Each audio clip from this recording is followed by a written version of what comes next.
Entendam o que eu estou falando. As sanções Magnitsky contra ministros do Supremo Tribunal Federal estão chegando. A partir daí, se os ministros optarem por reagir, eles correm o risco de causar o colapso do sistema bancário brasileiro. Porque agora eu vou falar de um assunto muito sério. O programa aqui tem chacota, humor, momentos de descontração, momentos de tripudiação, momentos de vingança, momentos de tristeza. O Figueiredo Show é um repleto de emoções. O nome é Paulo Figueiredo Show porque é o Paulo Figueiredo. O Paulo Figueiredo que você vê aqui é o mesmo que você vai encontrar na rua. Aqui o programa tem a minha personalidade tem deboche, tem zoeira, tem tudo. É hoje que eu sou. Quem me conhece sabe como é que é. E agora eu vou entrar num assunto absolutamente sério.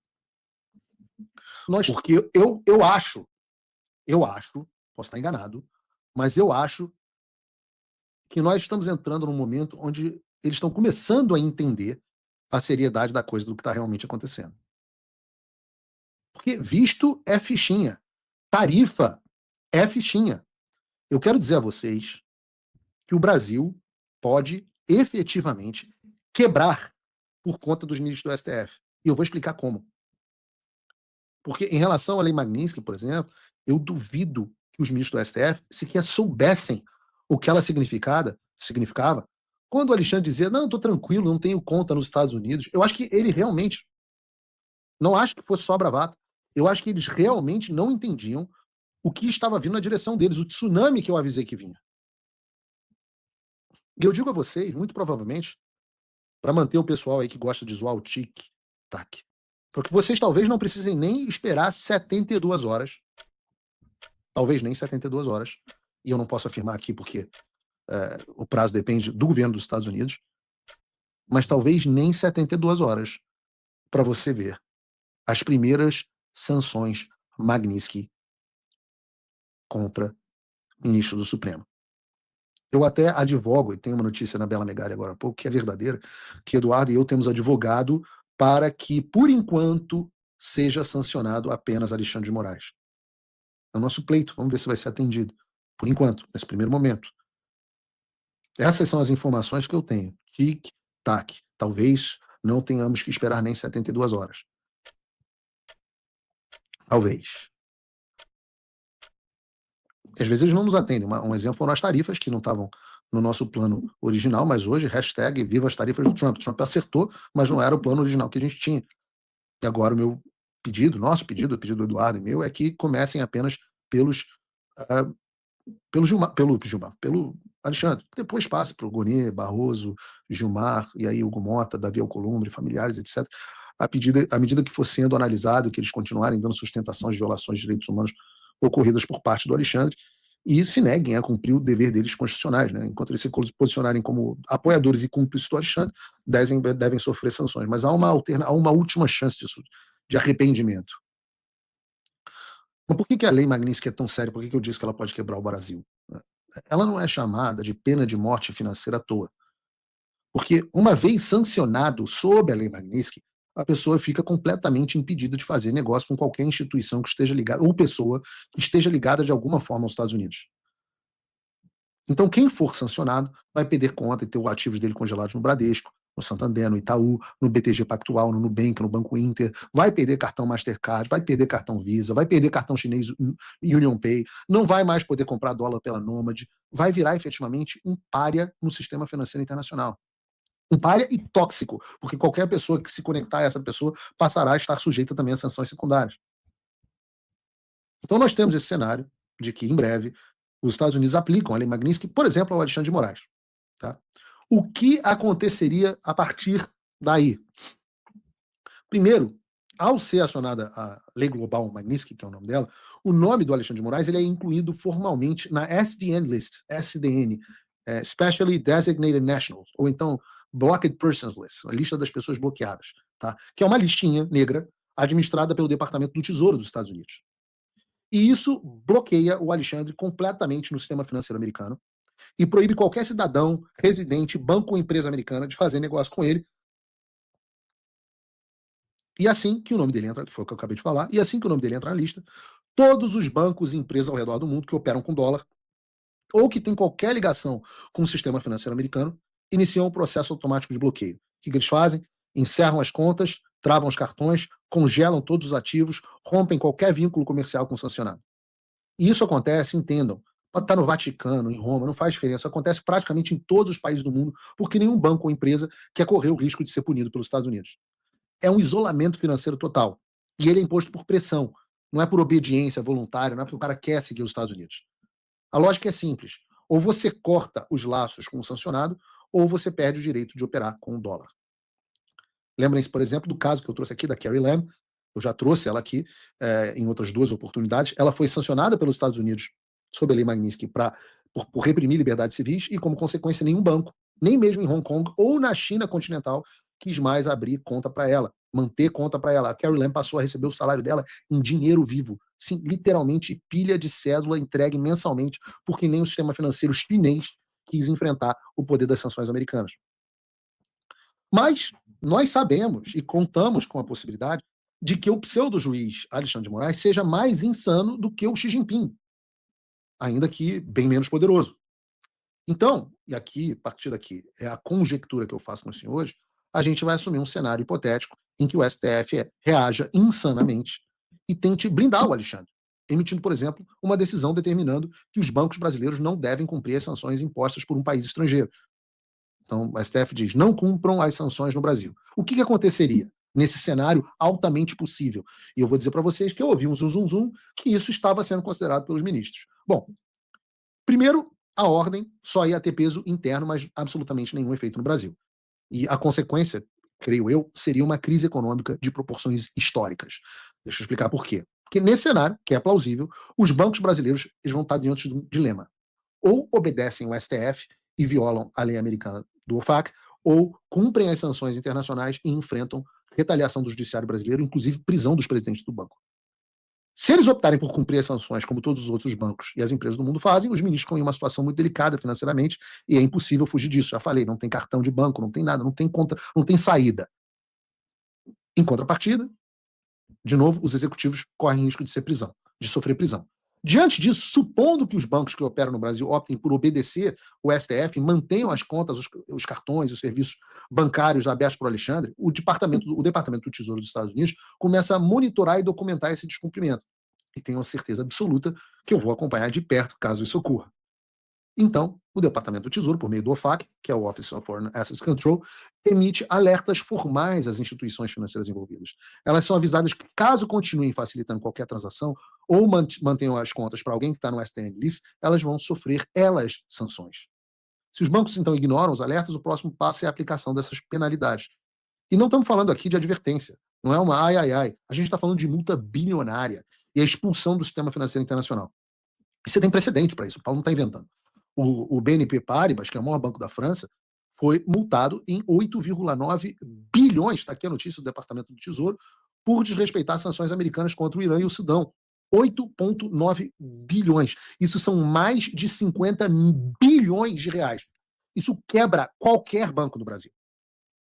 O Standard Chartered do Reino Unido foi multado tranquilo. Foi só 1,1 bilhão.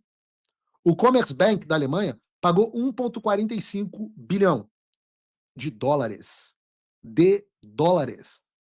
Nenhum desses bancos operava diretamente nos Estados Unidos. Nenhum. Porque o que importa aqui é a conexão com o sistema financeiro internacional. E eu me pergunto, o Itaú vai pagar 50 bi de reais em multa, como aconteceu com o BNP Paribas? Ora, vendo ações do Itaú. Além das multas, que se fosse só a multa estava tranquilo. Além das multas, o Tesouro Americano pede ao sistema SWIFT. O sistema SWIFT é o que conecta os bancos do mundo inteiro para transferência internacional. Ele pede ao SWIFT que desconecte os bancos brasileiros envolvidos. Isso já aconteceu com vários bancos russos, já aconteceu com os bancos iranianos. Tá aqui, ó. Notícia na tela para vocês. E sem o SWIFT, o banco fica isolado. Ele não pode mais receber nem enviar dólar, euro ou qualquer outra moeda estrangeira. E a desconexão, ou até a ameaça da desconexão, traz o famoso pânico bancário. Você tem as linhas de crédito internacionais que são cortadas, os investidores jogando o papel do banco no lixo, o dólar dispara, o comércio exterior acaba, as agências de risco rebaixam a nota do Brasil e as empresas começam a interromper os negócios com o país só por precaução. Isso é o famoso risco sistêmico. E aí não é mais sobre morais. É sobre o funcionamento da economia brasileira como um todo.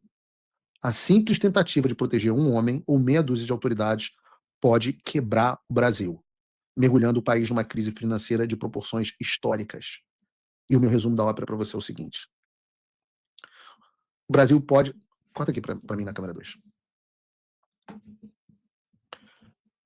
E tá feito aqui para você o corte para o short, o Bruno. Entendam o que eu estou falando.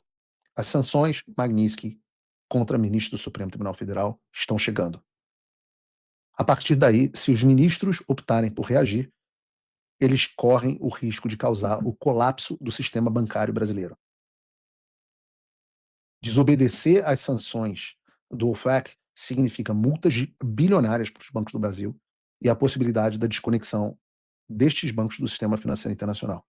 O mercado bancário brasileiro é extremamente concentrado e extremamente interconectado, local e globalmente. Se atinge 2 ou 3 bancos, você gera um efeito em cascata que destrói a economia do Brasil. Estamos falando de dólar em patamares nunca antes vistos no país. Algo que já está ruim pode ficar ainda pior. E o que pode impedir isso de acontecer? Só os ministros do STF. A pergunta que eu faço a você que tem investimento no Brasil, você confia no bom senso de Alexandre de Moraes e dos outros do STF? Vejam, há uma saída para o Brasil. Não há mais saída para o Moraes, mas há saída para o país. E ela passa pela anistia ampla, geral e restrita. Quanto antes as pessoas entenderem isso, que essa é a única saída, esse vai ser o primeiro passo para a solução dessa crise. Que Deus tenha misericórdia, porque senão o Brasil vai quebrar. Esse é o tal do custo Moraes. Esse é o custo Moraes. E eu espero que as pessoas entendam a seriedade do que eu estou falando, das quase 80 mil pessoas que estão nos assistindo agora. Espero que vocês entendam a seriedade do que a gente está falando. Mas, Paulo, você vai ficar feliz com isso? Não. Eu não vou ficar feliz de ver o sistema financeiro brasileiro entrar em colapso. Mas também não vou ficar muito triste de ver o Itaú quebrando. Eu não vou, não, confesso a vocês que, assim, não vai cair aqui uma lagriminha do meu lado. Em todos os cenários, veio até uma pessoa que fez um comentário para mim, falou assim no Twitter, no X, falou assim: Paulo, não é verdade, o Haiti. Eu acho engraçado que as pessoas realmente argumentam isso. O Haiti não obedeceu às sanções e os bancos não cumpriram. Eu falei, é claro, o sistema bancário do Haiti é absolutamente inexistente. Você tem lá, sei lá qual é a moeda do Haiti. Eu sei que ela vale tanto quanto o dinheirinho do banco imobiliário que eu jogo com as minhas filhas. Aqui se chama Monopoly. No Brasil se chama banco imobiliário. Aquele dinheirinho do banco imobiliário e o dinheiro do Haiti valem a mesma coisa. Se você quer que o real se torne uma moedinha do banco imobiliário, tá tudo certo. Aí realmente pode adotar a mesma medida do Haiti. A própria Venezuela. A Venezuela sofreu. Muitas vezes as pessoas me pedem para que haja sanções à Globo. Eu falo, ora, no caso da Venezuela, houve sanções à Globo venezuelana e eles continuam operando dentro do sistema financeiro deles, mas a economia do país não existe mais. A inflação é absolutamente descontrolada. Aí você entra numa era que é uma era do escambo, onde o seu país deixa de ser uma economia em desenvolvimento no mercado global e passa a ser uma economia local, tribal, concentrada em si mesmo, que é como é o Haiti e como um dos países mais pobres do mundo, e como é a Venezuela, que também se tornou um dos países mais pobres do mundo. É esse o cenário para salvar a bunda do Gilmar Mendes e do Alexandre de Moraes e do Barroso? É esse o cenário que vocês querem para o Brasil? Porque a saída não somos nós aqui. Falarmos, não, então não sanciona não, porque vai que eles reagem. Não. A saída são os senhores do Brasil entenderem que não dá para ficar em casa e enfiar a cabeça e cuidar só da própria vida, achando que a crise não vai chegar em você. Porque a crise vai chegar em você. A crise já chegou em você. E a crise tem a possibilidade de destruir a sua vida. Se você não tá nem aí para Débora, se você não tá nem aí para o Clezão, se você não tá nem aí para o Paulo Figueiredo ou para o Bolsonaro, ou tá aí, mas não o suficiente para fazer alguma coisa, deixa eu te dizer, eu espero que você esteja aí para você, porque a conta está chegando para você. Tomara que chegue só pro Alexandre, tomara, tomara. Mas se ele adotar a estratégia do Hamas de utilizar pessoas inocentes como escudo humano, nós vamos adotar a estratégia do IDF e não negociar com terroristas. Podem ter absoluta certeza.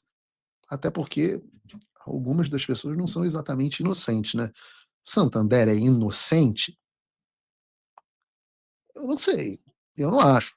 O Itaú é inocente? Eu não sei, eu não acho. O BTG é inocente? A XP, eu não acho.